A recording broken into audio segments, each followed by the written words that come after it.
Olá, pessoas e políticas, mais uma vez com vocês. Muito obrigado pela audiência, muito obrigado pela preferência e todo o carinho que eu recebo de vocês.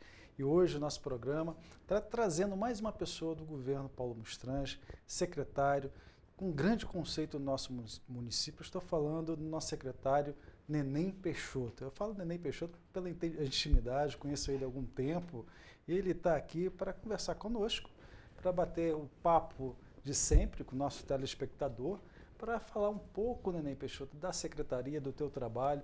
Eu gostaria que você se apresentasse, qual a função da Secretaria de Trabalho e Ação de Cidadania, que você tão bem está na frente da secretaria. Por favor. Bom, primeiro eu queria agradecer a oportunidade de dar os parabéns, Gilmagno, pelo programa. Desejar a todos um petropolitano, uma boa noite, que todo mundo esteja engrençado aí com o espírito de Natal, que nós estamos entrando agora já. É verdade, bem próximo. E dizer o seguinte, Gil, é uma secretaria que foi um desafio, porque na verdade eu saí do meio ambiente, que já era, você foi secretário que já do meio era, ambiente, que já era um grande desafio, e fomos para a CETRAC. E fizemos algumas modificações. Uma das primeiras intervenções que nós fizemos foi da mudança de filosofia, que é de a gente realmente pensar numa política ampla e fazer uma política pública voltada para a gestão da área social.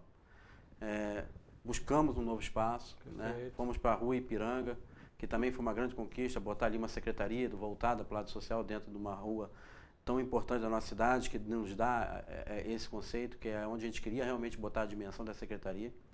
Mudamos algumas coisas, começamos com 6 CRAs e agora já estamos com 12 CRAs, mais Peixoto, 4 CRAs. Me defina CRAs. Isso. Nosso telespectador. É o Centro de Referência de Assistência Social. Centro de Referência de Assistência Social. Esse CRAS, eu acho que é a espinha dorsal da secretaria, porque é ali dentro do CRAS que você tem todas as ações sociais em que a população tem direito. É através do CRAS que você faz o cadastro único do governo federal, através do CRAS que a pessoa consegue o Bolsa Família, consegue prestação de benefício continuada, tem psicólogo, tem assistente social, tem o Projovem, Trabalhador, tem o trabalho feito com a comunidade, tem o cartão imperial. Quer dizer, todos os benefícios que você pode dar para a comunidade, a porta de entrada é o CRAS, que é o centro de referência. Hoje, o cidadão precisando da orientação do CRAS, como proceder? Isso. Então, o CRAS, nós tínhamos 6 CRAs, na verdade, na cidade. E aí nós ampliamos, botamos esses CRAs tudo dentro das normas do governo federal, dentro das normas em que você, de acordo com o MDS, que é o Ministério do Desenvolvimento Social, pede. Ali você hoje tem oficialmente ali o assistente social, quer dizer, o psicólogo, 2 assistentes sociais, administrador. E você hoje tem, por exemplo, na Estrada da Saudade tem um, na Posse tem, no Quitandinha tem, na Amazonas tem, no centro da cidade ali, que nós inauguramos agora o CRAS Centro, que é na Rua Santos Dumont, número 329. Então, o bairro que não tem o CRAS, nós fizemos o CRAS Centro para que ele possa ir ao centro. E ali ele consiga ter todas as dimensões. E assim a gente também consegue fazer uma avaliação para saber onde nós temos que implantar outros CRAs, de acordo com a demanda. Hoje, por exemplo, as pessoas atingidas pelas chuvas, hoje não tem um CRAS exatamente, mas tem um centro de cidadania. Dentro do centro de cidadania tem um CRAS ali, de atendimento. Isso. Então, hoje, todos os atingidos, quando quer saber alguma informação, quando quer alguma orientação na parte de atendimento dessa equipe multidisciplinar que você falou, psicólogo, terapeuta, assistente social, para orientar. Às vezes, uma condição que depende emergentemente de uma cesta básica. Isso. Ou, conforme você falou, linkar com esses auxílios que vêm do governo federal. Tudo é pelo CRAS. Tudo é pelo CRAS. Porque o que nós estamos buscando, Gil, é a gente agora fazer uma interlocução entre a secretaria. Por exemplo, nós temos vários departamentos. Temos o Departamento de Atenção Básica, que cuida do CRAS. Temos o CREAS, que é o Departamento de Atenção Especial, que é no mesmo perfil do CRAS, só que é para assuntos especiais. Define o CREAS. Que aí o CREAS é o Centro de Referência de Atenção Especial. Atenção Especial. Aí esse vai fazer um atendimento mais especial. Por exemplo, aquela criança que sofreu abuso sexual, é a mulher que é violentada, é a dependência química. Ou a dependência até de auxílio médico. De auxílio, de auxílio médico. Aqueles assuntos em que envolve um tratamento realmente mais especial. Você vai ter que ter um critério para poder acompanhar. Nós fizemos esse CREAS dentro do centro, na rua Dom Pedro, Tá. e vamos fazer um CREAS agora para o distrito. A nossa ideia é, até o final da nossa gestão, a gente ter um CREAS em cada distrito. Perfeito. E ampliar o número de CRAs até 16 CRAs, que Tá. atendesse toda a região de Petrópolis, que ficasse mais próximo da comunidade. Então está prevista a implantação de CREAS para o 5º distrito, que é a Posse, o Isso. 4º distrito, que é Pedro do Rio, o 3º distrito, que é Itaipava, Isso. 2º, que é Correios. Segundo.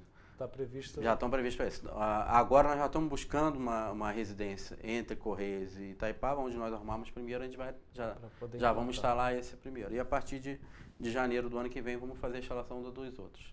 Eu pergunto isso a você, Peixoto, porque a população sempre em contato com os vereadores Isso. pede essa orientação, né?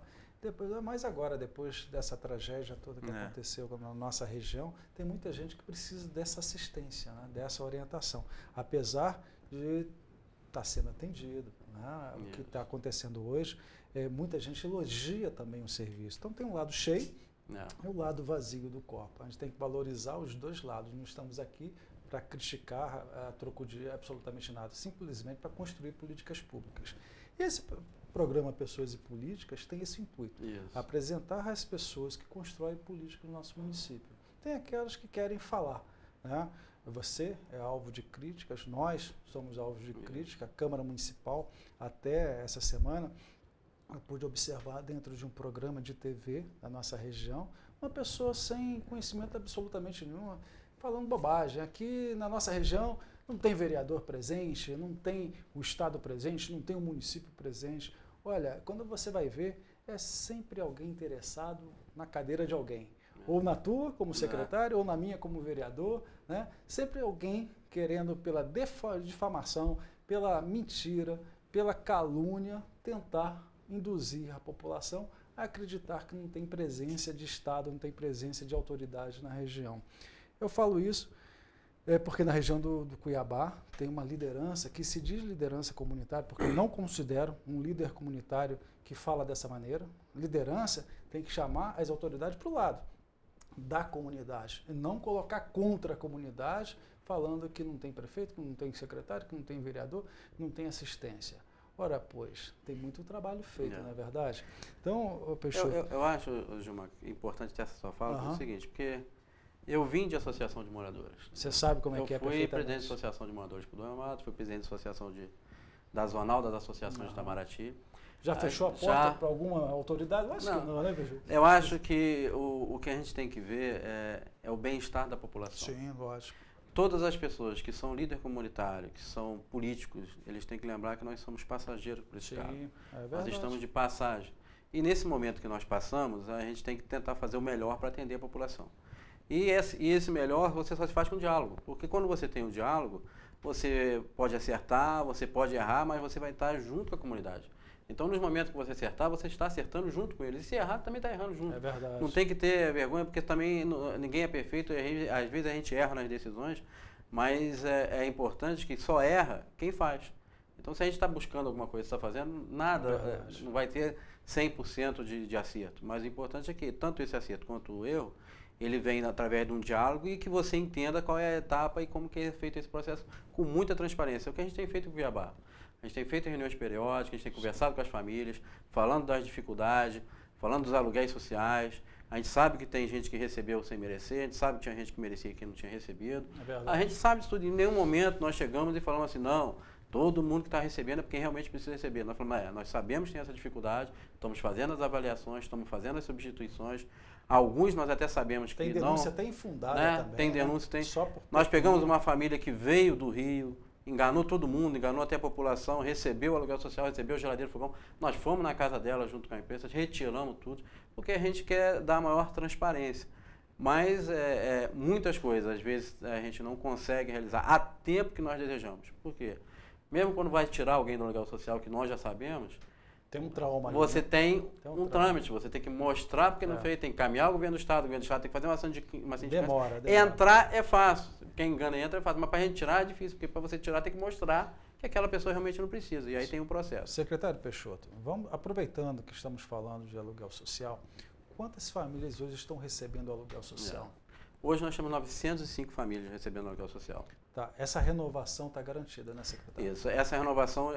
Porque está acabando o prazo dia 12 de janeiro agora. Isso foi muito importante, nós ter anunciado isso antes, até para que as pessoas possam passar o Natal, passar o Natal e o Novo tranquilo. Seguro, né? O objetivo dessa renovação é para que as pessoas fiquem garantidas e tenham ali mais tranquilidade até o problema delas ser resolvido. Isso não significa que vai demorar 12 meses para resolver o problema. Por quê? Porque tem famílias que estão optando pela indenização. Então, aquela que está optando pela indenização, a hora que a indenização dela sair, ela sai do aluguel social. Perfeito. As que estão optando pela residência é que realmente vai demorar um pouco mais, porque é a confecção das casas. Nós tivemos dificuldade, e aí, Gil, é bom a gente passar para a população. Atrasou o início das obras, não foi por falta de recursos, nem por falta de terreno. Foi porque se usa o projeto Minha Casa Minha Vida, e o projeto Minha Casa Minha Vida paga menos em Petrópolis que paga... Que é uma injustiça. Que paga em outros municípios. E as dificuldades... E a dificuldade aqui são muito maiores. Topografia... Então, assim, para a população poder entender, por exemplo, o Minha Casa Minha Vida pagaria, vamos supor que pagasse 50 mil reais numa casa em Petrópolis. Lá embaixo no Rio de Janeiro, na Baixada, aqui em Xerém, em Magé, paga 65 mil reais. Nós discutimos isso com o prefeito no último programa e falamos exatamente isso, a importância de igualar. Com o Rio, né, de Janeiro como município, para poder ter essa igualdade. Porque os empresários... Aí nós tínhamos o terreno, tínhamos o dinheiro, o governo do estado fez a licitação, mas não houve nenhum empresário interessado em fazer. Nenhuma construtora. Interessada. Agora, com a movimentação que foi feita junto com o município, junto com o estado, conseguimos convencer o governo federal. A Dilma já autorizou a igualar no município de Petrópolis e nos outros municípios, como Teresópolis. A partir de quando, Peixoto? Vai igualar o mesmo nível do Rio de Janeiro. Tá. Vai igualar o mesmo valor da metrópole. Esse ano ainda? Esse ano ainda, já está. Então agora, na próxima licitação agora, porque já houve 2 chamamentos públicos, né? O primeiro ninguém apareceu, nenhuma empresa apareceu. No segundo, 9 empresas apareceram, tiraram o edital, mas só uma se interessou em fazer, né? Que foi na Mosela. Ninguém se interessou em fazer em Cuiabá, por causa do valor. Agora mostramos toda essa dificuldade ao governo federal, mostramos essa dificuldade ao governo estadual, numa mesa negociada. Por isso que é importante a gente ter um prefeito como Paulo Mustantes, que tem a interlocução com o governo do estado e com o governo federal. Isso é fundamental, fez essa diferença. E aí agora o governo federal igualou, e aí sim, acho que nessa próxima chamamento público agora, nós vamos ter empresas para poder dar início às obras porque realmente esse é um dos maiores anseios. Esse é um dos maiores anseios. Ninguém está desabrigado, não tem hoje nenhum desabrigado dentro de Petrópolis, não é verdade? Né? Então todos estão abrigados, todos estão em seu aluguel social. Pode ser que tenha ainda algum caso que esteja esperando na fila. Nós temos 16 casos, para te dizer a verdade. Então eu tenho anotado, isso que eu ia perguntar, você tem 16 casos. Nós temos 16 famílias que ainda estão aguardando o aluguel social, que provavelmente receberão esse aluguel social. E nós temos 28 famílias que vamos retirar o aluguel social. Aí tem essa compensação. Isso.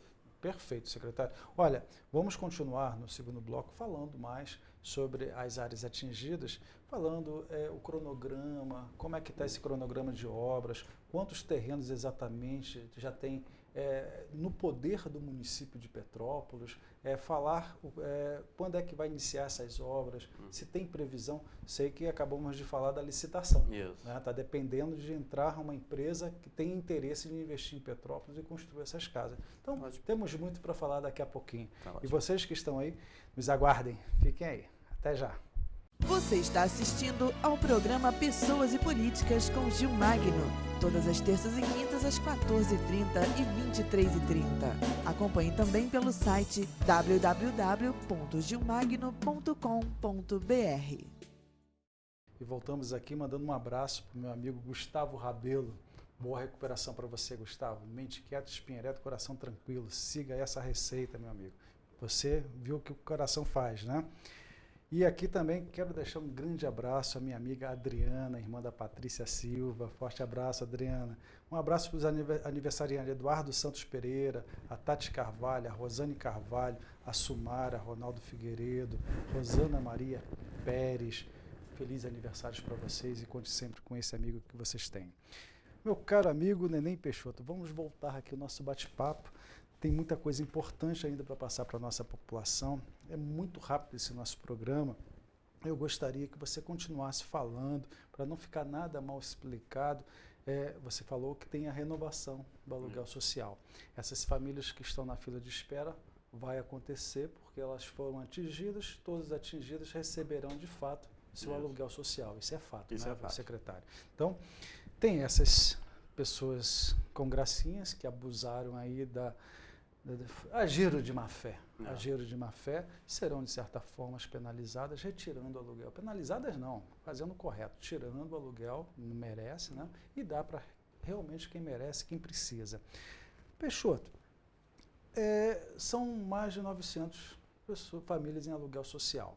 Algumas receberão indenização pela sua casa, que está em negociado com a Casa Civil, né?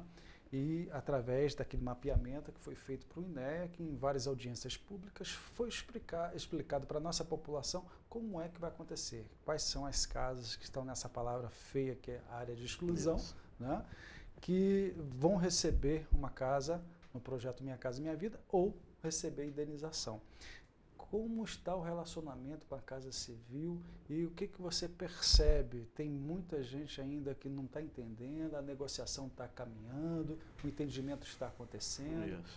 Fala um pouco do teu relacionamento como secretário, né? Dessa parte que você ocupa e tendo sido e ainda é coordenador dessas ações emergenciais, porque ainda estamos em estado, né? Não é de emergência total, mas tem ainda o desdobramento de tudo que está acontecendo e você faz essa ponte com todas as secretarias, né? E fala. As negociações com a Casa Civil, elas são muito boas. Nós temos uma relação com o Estado, através da Casa Civil, com diálogo constante. O que acontece em Petrópolis é que, por exemplo, não teve ainda nenhuma negociação comparada, por exemplo, Teresópolis já teve 80 e poucos casos, Nova Friburgo também, então de casas já pagas. É que a tragédia de Cuiabá, ela é atípica. Perfeito. E ela não entra num contexto. Por exemplo... Ela não pegou só pessoas que têm condições precárias. Isso. Né? Então, o decreto, ele foi feito de uma forma que foi copiado de um decreto em que o INEA retirava as famílias da margem do rio para desapropriação no Rio de Janeiro para fazer ali o parque fluvial. Então era um decreto que tirava as famílias numa situação normal, de normalidade. Perfeito. E aí veio e usaram o mesmo decreto numa calamidade. E Cuiabá não é considerada uma área de baixa renda. Verdade. Então, a maioria das casas que foram atingidas em Cuiabá é diferente do decreto que foi copiado. Porque no decreto onde era tirado a margem do rio, a maioria das casas era de 30 metros quadrados, 38 metros quadrados, 42 metros quadrados e até 50 metros quadrados. Então, o decreto tirava dando uma casa de 42 metros quadrados. Que não foi o caso do Que não é o caso de Cuiabá. Isso se aplica na Madame Machado. Aplica a Madame Machado. Se aplica toda a parte de Petrópolis. Porque se a gente avaliar Petrópolis, comparado com outros municípios, o poder aquisitivo aqui é um pouquinho superior e as casas aqui são de uma metragem maior do que as do Rio de Janeiro. Isso dificultou essa negociação, porque hoje esse decreto, o Estado negocia com um valor muito baixo com as casas de Petrópolis. Ou seja, aí o proprietário daquela residência ele se sente insatisfeito porque ele tinha uma casa, dele, né? Ele tinha uma casa de 102 metros quadrados, em que vamos supor que o metro quadrado valesse aí em torno de R$800 o metro quadrado e vai receber R$300 pelo metro quadrado. Então, isso dificultou. Então, as negociações foram andando, e nós orientamos a toda a população, conversamos com eles. Aqui o governo não quer que ninguém faça nada que não se sinta bem. Eu também coloco sempre, pessoal, então, à disposição essa parte, né? A nossa comissão de direitos humanos não se sinta bem, tem que fazer do jeito que ele se sente bem. Por isso, quem optou pelas residências que vão ser construídas já estão fazendo essa negociação. Quem optou pela indenização está revendo as negociações. E o Estado também, assim como a Casa, né, o governo federal reconheceu o programa da Minha Casa Minha Vida, o Estado também já reconheceu essa dificuldade da negociação em Petrópolis, está revendo também a sua negociação. E com isso, essa semana nós já tivemos até algumas negociações revistas e que já houve o fechamento. Quer dizer, a pessoa conseguiu melhorar a sua negociação. Já está chegando. Então, eu acho que, Gil, que a gente fica menos prejudicado. Isso, que a gente precisa passar para a população, que é o seguinte. Aconteceu uma calamidade que foi a maior calamidade da história do país. Ninguém queria que isso acontecesse, mas infelizmente as coisas acontecem na vida da gente sem a gente ter o controle. Só Deus sabe, né? E nem sempre é assim. As negociações, forma que nós temos para oferecer, vai a contento da população. Mas isso não significa que nós não estamos tentando e nós estamos negociando. O fato de ainda nenhuma casa ainda ter fechado em Petrópolis não significa que não houve negociação, significa que a negociação está existindo. Está em andamento. Significa que realmente está havendo diálogo, porque senão já tinham sido fechados sem vontade ou outro. Então, das 905 famílias que estão no negócio social e das 320 e poucas casas que estão lá na área de exclusão, a Casa Civil já entrevistou todas elas. Algumas 3 ou 4 vezes e a pessoa ainda não se sentiu bem para a negociação. Entendi. Então, quantas vezes for necessário, até ela se sentir bem, falar, bom, agora eu posso negociar, agora eu vou optar pela compra assistida, agora eu vou optar pela indenização, então, não, eu quero sair de lá, vou ficar com a casa própria, eu vou esperar a casa ficar pronta. Algumas dessas famílias já foram contactadas 3 ou 4 vezes e pediram um tempo para pensar. Então, a gente tem que entender que esse processo não é um processo feito imposto.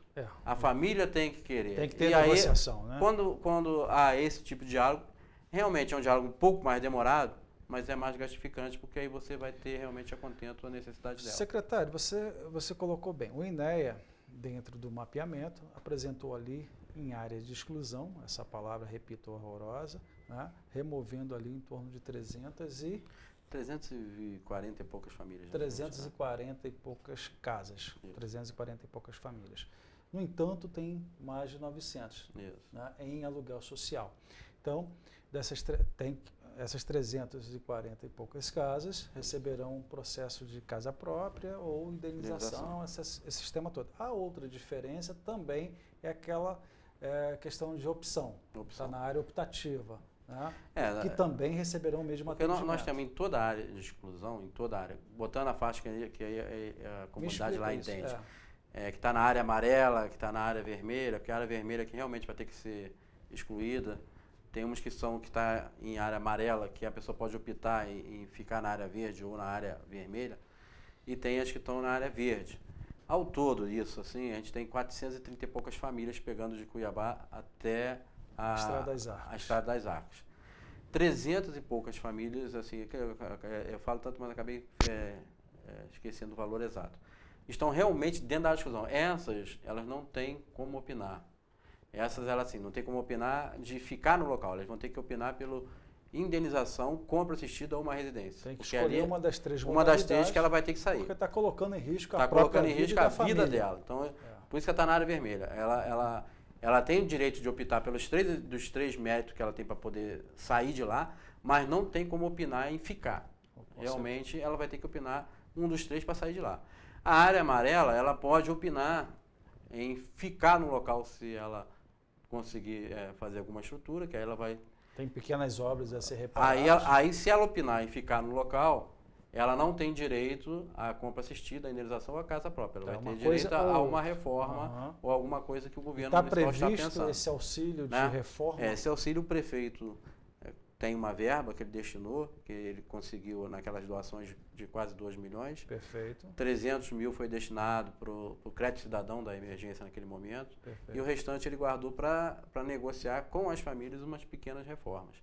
Porque depois que a gente viu que aquelas famílias não recebeu casa, optou para ficar no local, permanecer no local, depois que o INEA já fez a contenção, já liberou todo o material, aí falou assim, aquela dali pode ser um cômodo, pode ser reformado, aí vai ser aplicado na reforma daquela casa.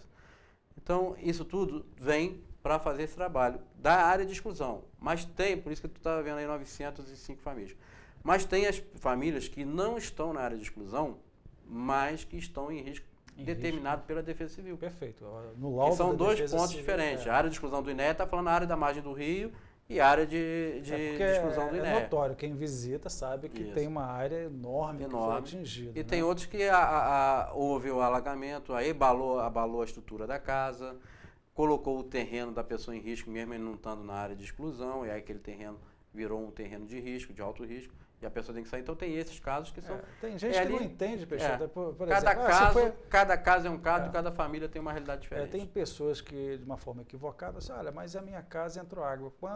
Né, e está numa área que pode ficar, segundo o INEA.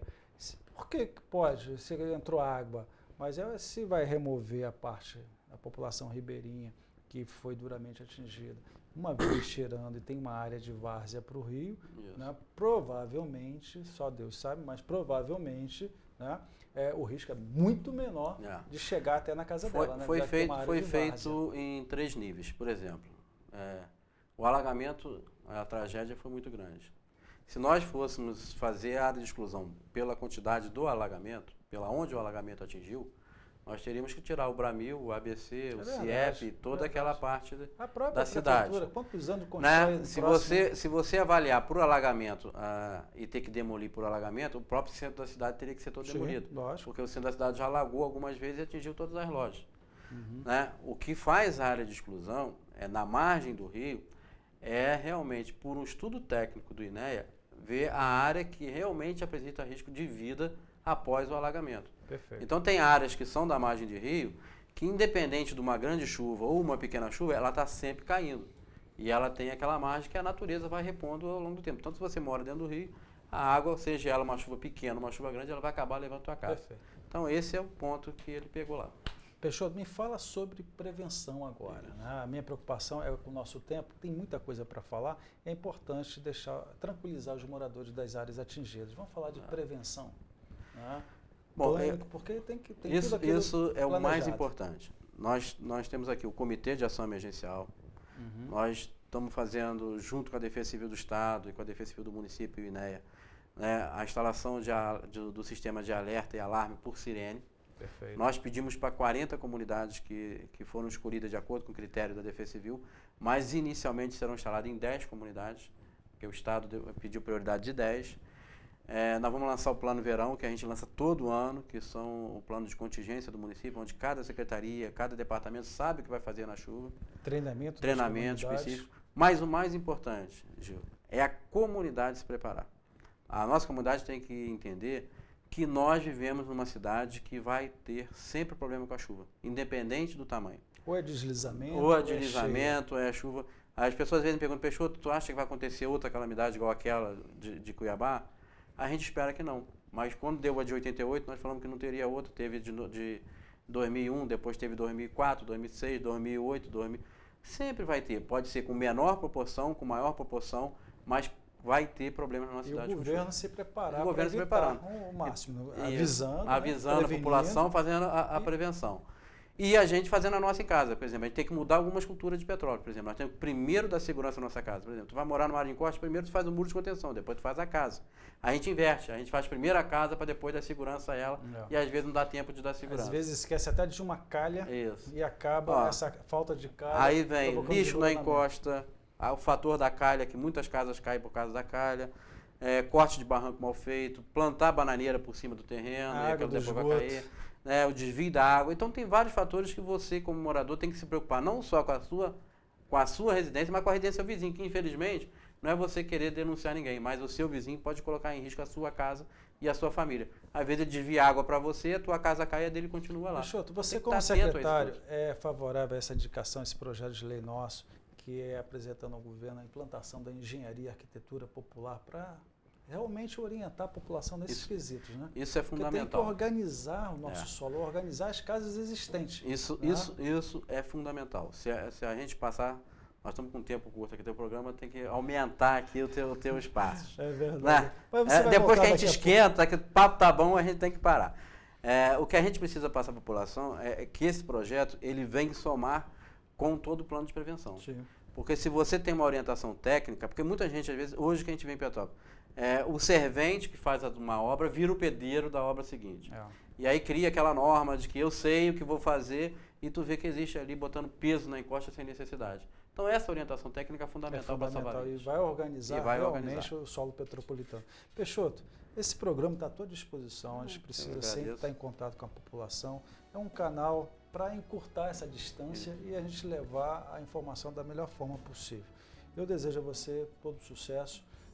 Que você tenha um bom Natal, que todos vocês, telespectadores, realmente tenham um bom Natal, muita saúde, muita paz, mente quieta, espinha ereta e coração tranquilo. Vamos viver essa vida da melhor forma possível, com Deus no coração. E, repito, está à disposição de você essa casa nossa, tá bom? Eu queria agradecer e te dar os parabéns pela forma que conduz o programa e desejar a todos aí um Feliz Natal, um próximo ano novo. e que Deus abençoe todas as famílias e que a gente faça o nosso papel da prevenção para a gente passar o Natal tranquilo. Fique com Deus. Até breve. Um forte abraço a todos.